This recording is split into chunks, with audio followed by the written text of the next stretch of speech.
Kaya naman pala nawala sa FPJ Batang Quiapo si Barbie Imperial ay dahil nasa Italy ito kung saan nagtitaping sina Richard Gutierrez at Daniel Padilla para sa bago nilang serye. May nagsabi na sana dapat ay may taping si Barbie kamakailan pero biglang kinancel dahil wala sa bansa ang aktres.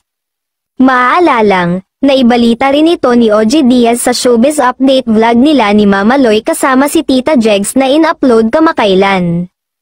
May ipinakitang video na naroon at magkasama si Richard at Barbie. Hindi kasama si Barbie sa Incognito series ni na Richard at Daniel kaya ang chika ni OG, wala naman silang dini-deny tungkol sa relasyon nila.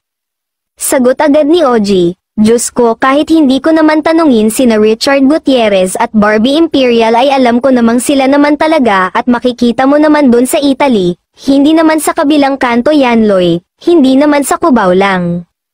Hirit ni Mama Loy, kasi nga nagtataka ang netizens kung bakit nandoon si Barbie Imperial sa Italy, hindi naman siya kasama sa Incognito.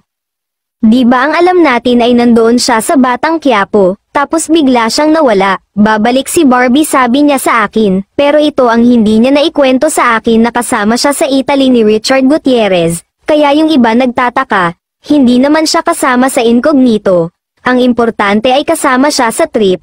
Kwento ni OG, pahabol pa ni OG tungkol naman kay Richard at sa estranged wife nitong si Sara Lobati ay napanaginipan daw niyang inaayos na ang annulment ng dating mag-asawa.